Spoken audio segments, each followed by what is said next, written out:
ரோஜாவின் சமையல். நம்ம சமையலை பார்க்குறதுக்கு முன்னாடி நம்ம சேனலுக்கு புதுசாக வரவங்க சப்ஸ்கிரைப் பண்ணிக்கோங்க. எனக்கு சப்போர்ட் பண்ணுங்கள். என்னோட அடுத்தடுத்த வீடியோ உங்களை வந்து சேர சப்ஸ்கிரைப் பக்கத்தில் இருக்கிற பெல் பட்டனை கிளிக் பண்ணி ஆல்ல செட் பண்ணிக்கோங்க. இப்போ வாங்க சமைக்க போகலாம்.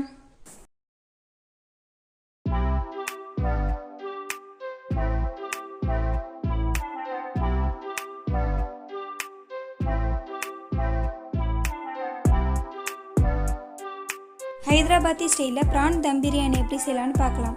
ஃபஸ்ட்டு 3 பெரிய வெங்காயம் எடுத்துக்கோங்க. இது போல் நீட்டாக கட் பண்ணிவிட்டு எண்ணெயில் பொரித்து எடுத்துக்கோங்க.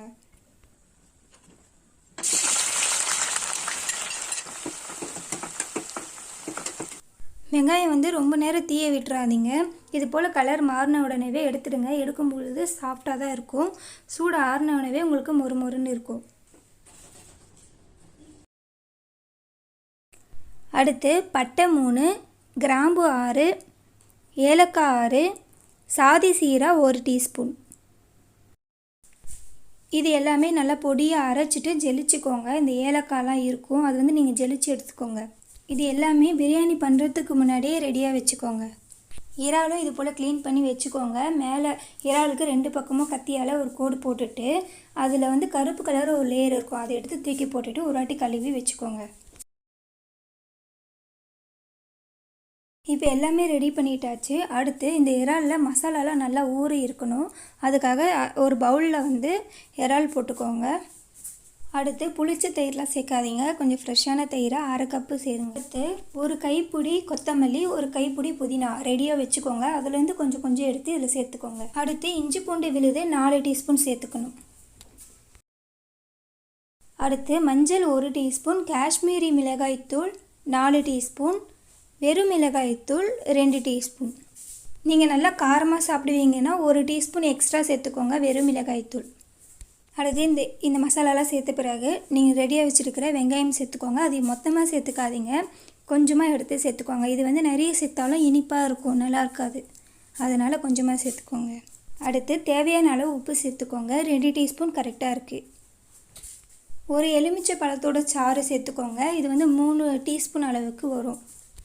அடுத்து வந்து பட்டை, கிராம்பு, ஏலக்காய், சாதி சீரா இதெல்லாம் அரைச்சி வச்சுருக்கோம்ல, அது வந்து சேர்த்துக்கோங்க. 1 டீஸ்பூன் அளவுக்கு சேர்த்துக்கோங்க. இந்த பச்சை மிளகாய் வந்து காரம் அதிகமாக இருக்கிறதுனால 6 சேர்த்துக்கிறேங்க. ஒருவேளை காரம் கம்மியாக இருந்துச்சுன்னா அது வந்து ஒரு 8 பச்சை மிளகாய் கிட்ட சேர்த்துக்கோங்க. நெய் அல்லது ஆயில் சேர்த்துக்கோங்க. 1/4 கப் அளவுக்கு நெய் சேர்த்துக்கோங்க. இப்போ இந்த பொருளெல்லாம் சேர்த்த பிறகு நல்லா மிக்ஸ் பண்ணுங்கள். இந்த இறாலெல்லாம் படுற மாதிரி நல்லா கையிலே கலந்து விடுங்க. இது வந்து ஒரு 1/2 மணி நேரமாவது ஊறணும். இந்த அரிசி வந்து பாஸ்மதி ரைஸ் வந்து 1 மணி நேரம் ஊற வைக்கணும். அடுத்து நம்ம இந்த அரிசியை வேக வைக்கணும். அது வேகிற வரைக்கும் இது ஊறட்டும். அடுத்து அரிசி வேக வைக்கிறது பாருங்கள். ஒரு பெரிய பாத்திரத்தில் 3/4 அளவுக்கு தண்ணி ஊற்றிட்டு உப்பு ஒரு 6 டீஸ்பூன் சேர்த்துக்கோங்க. அடுத்து பிரியாணி இலை, பட்டை, ஏலக்காய் 2, கிராம்பு 2, சாதி சீரா 1 டீஸ்பூன் அளவுக்கு. அடுத்து வந்து கொத்தமல்லி, புதினா கொஞ்சம் கொஞ்சம் சேர்த்துக்கோங்க, கொஞ்சம் எடுத்து வச்சுக்கோங்க. அடுத்து வந்து தண்ணி நல்லா கொதித்த பிறகு ஸ்டவ்வை கம்மி பண்ணிவிட்டு அரிசியை கையில் போடாதீங்க, கையில் தண்ணி பட்டுரும், அதனால கரண்டியில் போடுங்க. அரிசி வந்து உடையாமல் போடுங்க. அடுத்து அரிசி வந்து ஒன்றோட ஒன்று ஒட்டாமல் இருக்கிறதுக்கு ஆயிலோ இல்லைனா நெய்யோ ஒரு 2 டீஸ்பூன் அளவுக்கு சேர்த்துக்கோங்க. இப்போ நான் அரிசி போட்டுட்டு ஒரு 3 கொதி தான் வந்துச்சு. அந்த அரிசி வந்து எடுத்து வச்சுக்கோங்க. இது வந்து ஃபஸ்ட் அரிசி. இந்த அரிசியை வந்து 3 விதமாக பிரிக்க போகிறோம். ஃபஸ்ட்டு கொஞ்சம் வேகாமல் ஒரு 3 கொதியில் எடுக்கிறோமா, அடுத்து வந்து கொஞ்சம் வெந்தது, அதுக்கடுத்தது நல்லா நம்ம சாப்பிட்ற அளவுக்கு வெந்தது, அந்த மாதிரி 3 விதமாக பிரிச்சுக்கிறோம்.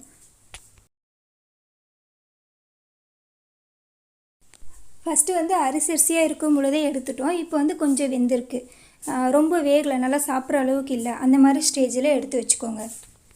இப்போ இந்த பிரியாணி செய்கிறோன்னா ஃபஸ்ட்டு ஸ்டெப்பு இந்த அரிசியை ஊற வச்சுடுங்க. அப்போ தான் உங்களுக்கு சரியாக இருக்கும். ஏன்னா 1 மணி நேரம் இந்த அரிசி ஊறி இருக்கணும். அதாங்க இதான் 3வது ரைஸு. இது வந்து நீங்கள் நல்லா வெந்த பிறகு வடித்து வச்சுக்கோங்க.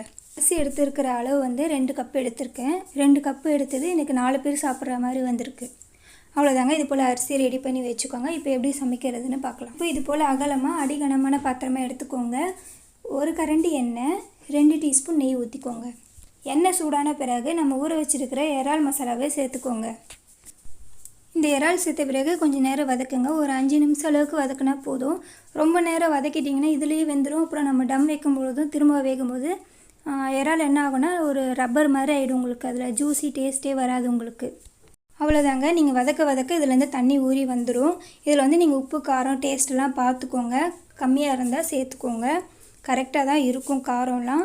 நீங்களும் டேஸ்ட் பார்த்து சேர்த்துக்கோங்க. அடுத்து இப்போ வந்து நீங்கள் அரிசி போட ஆரம்பிங்க. ரொம்ப தண்ணிலாம் சுண்டுனதுக்கப்புறமா பண்ணாதீங்க. இதில் தானாக வர தண்ணி ஊறி இருக்கும் பொழுது நீங்கள் அரிசி சேர்த்துக்க ஆரம்பிங்க. இப்போ வந்து நான் வேகாமல் இருக்கிற அரிசி தான் சேர்த்துருக்கேன். அடுத்து வந்து வெந்த அரிசி சேர்த்துக்கோங்க. அதை ஃபுல்லாக படுற மாதிரி தூவி சேர்த்துக்கோங்க. அடுத்து கொஞ்சம் கொத்தமல்லி புதினாலாம் சேர்த்துக்கோங்க. அப்புறமா வந்து நம்ம மசாலா, அடுத்து வந்து வெங்காயம், அதுக்கு அடுத்தது நல்லா வெந்த சாப்பாட்டு அரிசி வந்து மேலோட்டமாக சேர்த்துக்கோங்க. நல்லா தூவுற மாதிரி சேர்த்துக்கோங்க. கரண்டிலே சேர்த்துக்கோங்க. கையில் சேர்த்தா சுற்றும். நான் மசாலான்னு சொன்னது நம்ம அரைச்சி வச்சுருக்கிற அந்த மசாலா தாங்க எல்லாத்துக்கும் சேர்க்குறோம். அடுத்து வந்து கொத்தமல்லி, புதினா அந்த கட் பண்ணி வச்சுருக்க மீதி எல்லாமே சேர்த்துக்கோங்க. அடுத்து நான் சொன்ன அந்த மசாலா சுற்றி போட்டுக்கோங்க. கீ வந்து ஒரு 3 டேபிள் ஸ்பூன் சுற்றின மாதிரி ஊற்றிக்கோங்க. ஆனியனும் நான் சொன்ன மாதிரி கம்மியாகவே சேர்த்துக்கோங்க. அடுத்து குங்குமப்பூவும் பாலும் ஊற வச்சது ரவுண்டு ஷேப்பில் ஊற்றிக்கோங்க.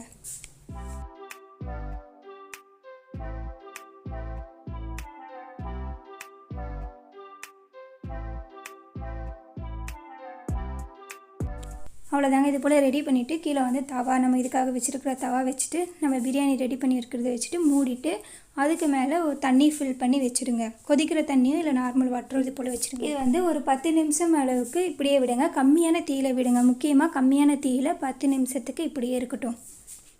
அவ்வளோதாங்க. இப்போ நான் 10 நிமிஷம் கழிச்சிட்டு ஸ்டவ் ஆஃப் பண்ணிவிட்டேன். அதுக்கப்புறம் ஒரு 5 நிமிஷம் கழித்து நான் ஓப்பன் பண்ணேன். இப்போது ஹைதராபாதி ஸ்டைலில் ப்ரான் டம் பிரியாணி சூப்பராக ரெடி ஆகிடுச்சு.